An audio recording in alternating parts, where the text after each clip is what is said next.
This wasn't a sound check, I have Tourette's. I'm a 16-year-old boy, and my suicidal thoughts has reached their final destination. I tell myself, Daniel, today is the day you are going to die. And without leaving a note, I tell myself a few last words.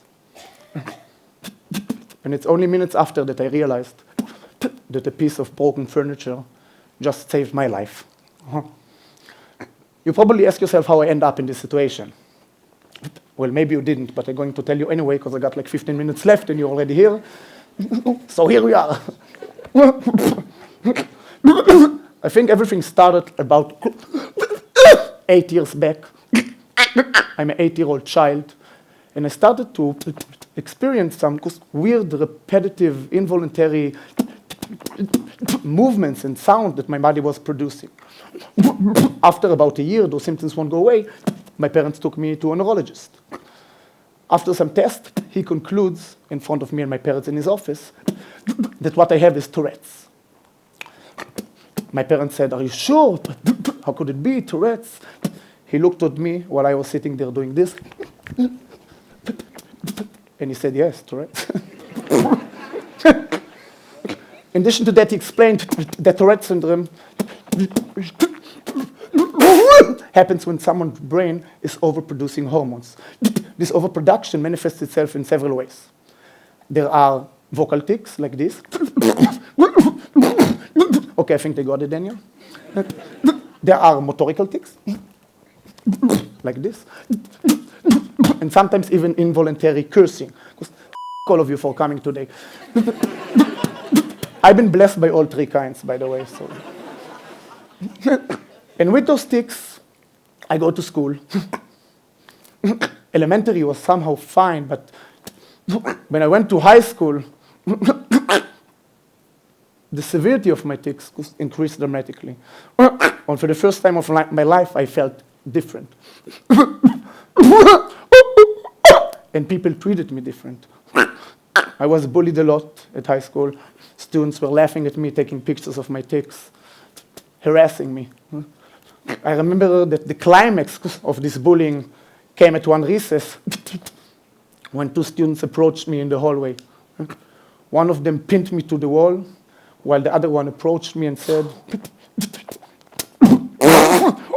"I know what the medicine for your retardation is. Every time you will make a sound or a movement, I will punch you in the gut till you calm down. I will fix you up real good," he said. And I try to hold my tics as much as I can, but it's like holding a sneeze. It's like holding your breath. Eventually it will come out. And the first tic came out, and how not? The first punch. And the second, and the third, and the fourth, and the fifth, and the sixth, and the seventh.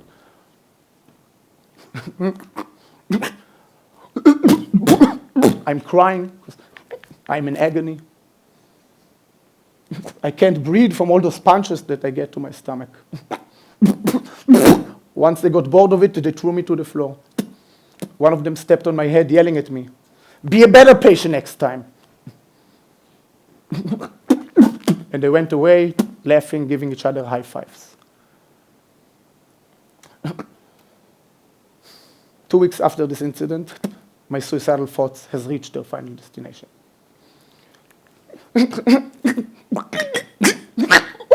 Now, what I went through isn't easy at all, and you might feel shocked, sad, maybe even pity for my story. But maybe you don't really relate to my story because you don't have Tourette. Maybe you don't even know someone who has Tourette, and you ask yourself, how is it relevant to you? Let me tell you that my story isn't about Tourette's at all. It's about acceptance of yourself and the other.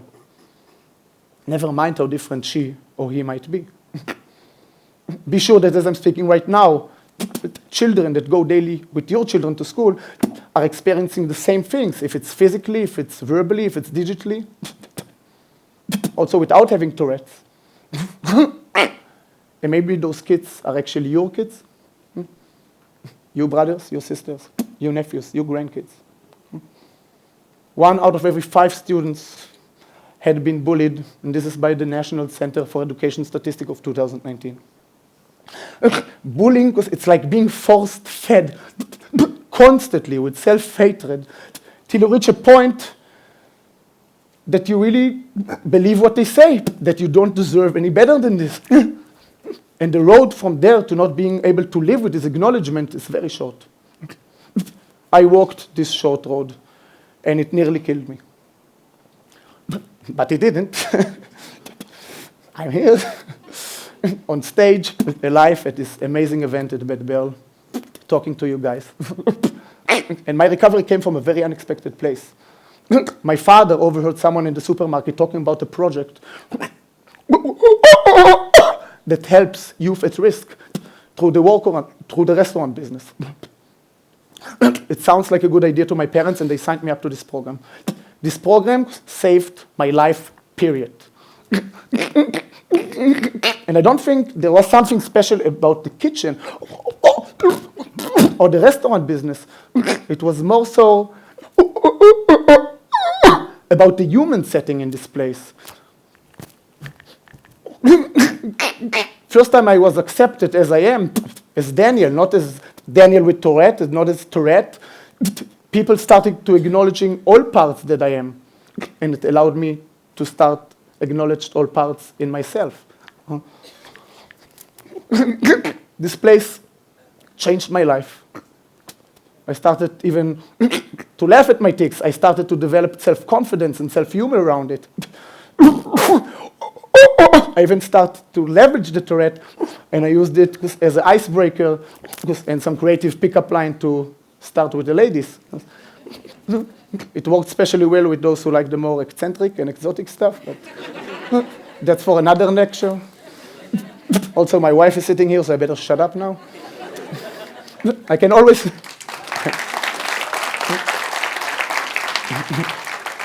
I can always blame the tics. After 6 years in the kitchen, which again saved my life, I always felt like I didn't really choose the kitchen. It chose me. It wasn't my choice of profession. I came there simply not to die, and I wasn't in this place anymore. But I didn't know what's next. And all of it changed after a shift in the kitchen. I went on a train, on a casual train ride, and a bunch of teenagers were starting to laugh and taking pictures of my tics. Boom, I'm back in high school once again. I thought about going to the restroom and lock myself out there. Maybe go down in the next station and take the next train. But then I stopped myself and I said, Daniel, you're not in this place anymore. Confront your struggle. Maybe use it to educate them. And so I did. I asked him to come sit next to me. And we started an honest, open discussion. I let them ask me questions. I explained to them about Tourette's. And we had an amazing, amazing, amazing conversation. Which in the end of it, we say goodbye on good terms when they went down on their station. Immediately after, I took my phone on selfie mode, and I talked to the camera and just told my phone what just occurred. This video I posted on social media. It was the first time I ever talked about my struggle with Tourette on social media. And I'm really glad I did. This video reached over 1 million views. And even, which is a lot in Israel. I heard the woo. The guys are seeing it now in the States. I get 1 million views for my dog. What was even more amazing, that I got so many messages from principals and social workers on organizations that wanted me to come lecture in front of their students. And I told myself, this is not what I told myself. I told myself, bingo. This is what I can do instead of the kitchen. Now, I don't know what school represents to you, but to me it represents hell. There's no other place that traumatized me and scarred me more than school. And I asked myself, how can I possibly go back to school with what I experienced there? with the spotlight on me in front of 200, 300, 400 students, seeing, hearing, judging every single word that's coming out of my mouth, every single tick. How can I possibly do it to myself? But it hit me very quickly. It's bigger than me now. It's not my choice to make. I must go lecture in front of students in schools because it might help, inspire, give some different perspective, maybe a small anecdote that will help those that need to hear it at most. Improving young life, maybe even saving him.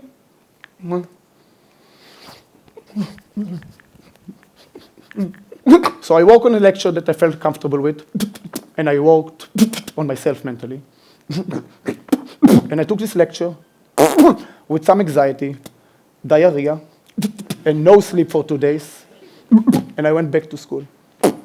The first lecture, how not? After 20 seconds, I was on stage. The comments and the laughing started to.